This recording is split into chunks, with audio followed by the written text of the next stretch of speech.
Hey gang, we're here at the PREVIEWSworld headquarters. We're talking to Jeremy Dale. He decided to swing on by and let us know what's going on with his new book, Skyward. Man, thank you so much for stopping on by. My pleasure. I'm a little tongue-tied. I've only had one cup of coffee today, so I'm going to see what I can do here now. So thanks so much for coming by and swinging by. It was issue number 300 of the catalog. It just came out that the book was announced as an ongoing series. So that's what caught our eye. We wanted to know what was going on. Tell us about the book, man. What's going on? It's only in issue number 5, I think. That's here in the catalog, but an ongoing series. I mean, what's going on? Skyward's my new creator-owned series from Action Lab. It's a fantasy adventure about a group of people that are facing off against the impending invasion of their homeland. If you like comics like Bone or Telos, the Studio Ghibli films, or video games like Legend of Zelda or Secret of Mana, it's going to be right up your alley.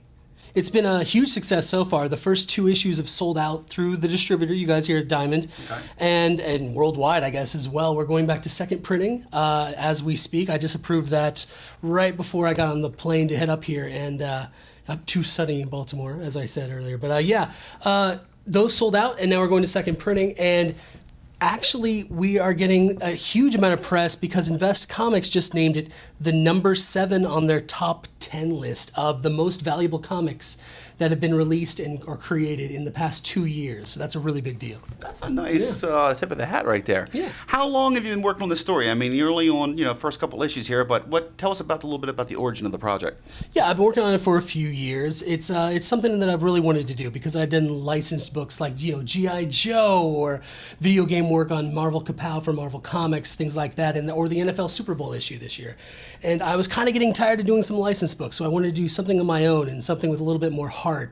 And I was kind of getting tired of, getting those pitches from writers or editors saying, hey, I got this book, it's perfect for you. It's a zombie apocalyptic tale and everything. It's just too dark for me right now. I've already done a lot of that in comics. And so I wanted to do something of my own. And Skyward's it. It's a light fantasy book, and I'm really enjoying it. It's going to be going off in a really big direction. The main character is Quinn and his dog Jack here. After a traumatic event, he ends up going off into a strange new world that he didn't know existed. He lived in the middle of the woods and with his parents, and because of something that happens in issue 1, I won't spoil it for you, but he gets sent off on his own, and he finds a whole new set of creatures and characters that are incredibly fun to work on right now. All ages books seem to be more or less something that's up and coming now. I think that creators like yourself are starting to see how it's really a good idea to give the kids something to start growing up on. Oh yeah, absolutely. And I think especially because we have so much variety as it is in the industry. Whether it's, in the past 20 years, we've seen a really big shift towards mature reader books. And there's almost this sense of we want to make sure that we're seen as, legitimate comics or legitimate literature now. But at the same time, we've almost abandoned that all ages aspect of comics. 20 years ago or whatever, when I was a kid reading books, every book would be considered, I guess, all ages, except for, I guess, Watchmen or The Dark Knight Returns. Right. And I kind of wanted to return back to those days when just about anybody could pick up a comic. And no matter what age you are or how new you are to comics or old you are to comics, it's something you might enjoy. Now, moving forward with the series as it starts taking off, you're not going to be the only cover artist, I think, that's going to be doing these books. It sounds like you got a line of some other people that are waiting to put their pens and what's going on? Oh, yeah, starting with issue 3, which, as we're filming this right here, comes out in, 2 weeks or something like that. We have a bunch of retailer incentive covers that are starting up by a who's who in the industry of artists that are just really blowing my mind with the covers they're turning in. Guys like Stefan Rue and Mike Norton is doing issue 4. Kari Randolph is on issue 5. Randy Green.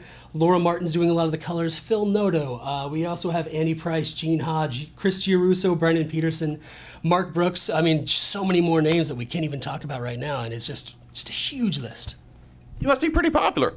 I'm enjoying it so far. No, these guys, superstar status. There's a lot of people to talk about, man. For years, and I'm really happy that they were able to, donate their time and energy to something like my book. Well, good luck to you, brother. Thank you so much, man, for talking to us. My Folks, pleasure. Skyward, look for it at a comic shop near you, right? It's out there. You're bound to have a lot of fun with it. Keep the faith. Keep reading comics.